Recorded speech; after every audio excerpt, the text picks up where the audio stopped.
Halo, Assalamualaikum. Hari ini kita akan mereview ulang lagi mengenai masalah-masalah pada gimana caranya agar suatu pasangan itu gampang hamil. Halo, saya Dr. Iskandar, Sarjal SPOG ya. Kita akan membahas ulang mengenai masalah agar gampang hamil. Agar gampang hamil itu suatu pasangan suami istri memang harus sehat ya. Si istri mempunyai indung telur yang berbuah, yang berovulasi setiap bulan dan tidak ada sumbatan pada tubannya ya. Dan ovarium, rahimnya dan V-nya semua salurannya normal. Sedangkan pada suami itu yang paling penting spermianya harus bagus ya, harus bisa membuahi sel telur saat istrinya itu terjadi ovulasi setiap bulan. Banyak hal-hal yang membuat suatu kehamilan itu akan menjadi susah ya.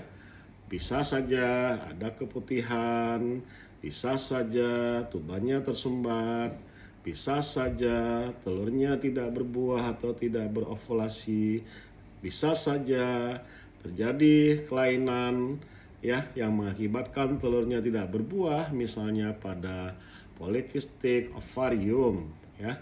Jadi pada wanita sebaiknya itu berat badannya ideal, tidak gemuk, tidak ada keputihan, dan baiknya bisa OGM teratur ya.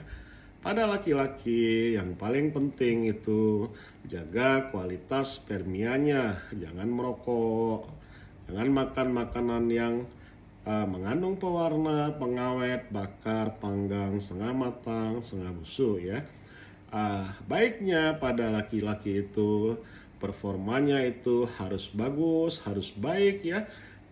Lebih baik bisa membuat suami istrinya OGM selalu ya, karena OGM itu akan membuat aliran darah ke sekitar ovarium, sekitar rahim ya, sekitar genitalia interna itu akan baik sehingga akan menjadikan suasana untuk kehamilan menjadi semakin baik ya.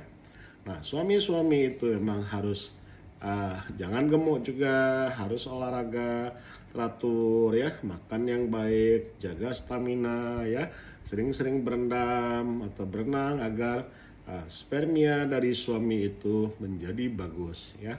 Yang paling penting itu pada terjadinya suatu kehamilan yaitu hubungan pada saat subur ya. Mana kita tahu masa subur itu 14 hari sebelum haid. Apabila dites dengan ovulasi tes maka akan terdapat garis 2 ya. Apabila dicek dengan USG transvaginal itu indung telurnya itu ada yang memang akan berbuah ya, akan berovulasi ya, dengan ukuran folikelnya itu lebih kurang 2,2 cm. Itu artinya indung telur atau folikel itu akan segera berovulasi ya, bisa 24 jam kemudian ya. Jadi apabila dapat ovulasi tes positif atau mendapat indung telur yang diameternya folikelnya itu 2,2 cm itu bisa berhubungan ya.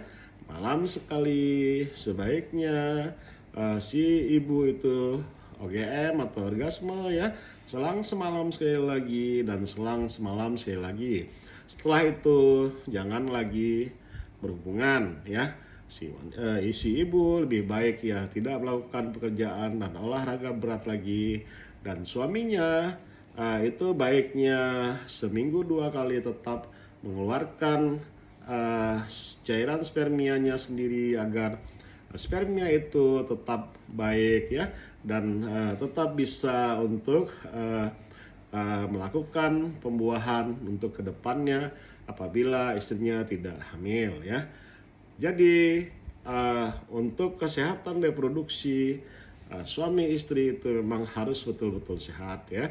Apabila istrinya subur sekali, suaminya kurang subur, maka itu bisa juga hamil ya. Atau kebalikannya, istrinya kurang subur, suaminya subur sekali, itu juga bisa hamil ya. Yang paling susah itu apabila istrinya kurang subur, suaminya kurang subur, maka akan susah untuk terjadinya suatu kehamilan ya. Pada wanita intinya rahimnya sehat, hidung telurnya sehat berbuah tiap bulan ya, dan tidak ada sumbatan tuba. Apabila dimasuki spermia yang baik, itu mudah-mudahan akan terjadi kehamilan. Pada pria yang paling penting kualitas spermianya baik ya. Karena sebenarnya untuk menghamili wanita itu tidak perlu Mr. P yang panjang atau inseminasi ya. Yang penting spermia bisa masuk ke dalam saluran V dan masuki dalam kanalis cervicalis sampai ke rahim ya, dan kemudian bertemu dengan sel telur di tuba, dan kemudian zigot blastulanya itu akan masuki ke dinding rahim ya. Oke, jadi jagalah kesehatan suami dan istri ya, agar menjadi gampang hamil ya. Selalu melakukan hubungan saat masa subur ya. Kemudian setelah masa subur sebaiknya tidak berhubungan lagi ya. Yang paling penting jangan sampai ada stres ya di antara suatu pasangan ya, karena stres itu akan membuat spermia tidak bagus, hidung telur tidak baik, dan keadaan rahim itu susah untuk terjadinya nidasi ya. Oke, mudah-mudahan bermanfaat. Bagi yang belum hamil, selalu berjuang untuk hamil ya. Assalamualaikum warahmatullahi wabarakatuh.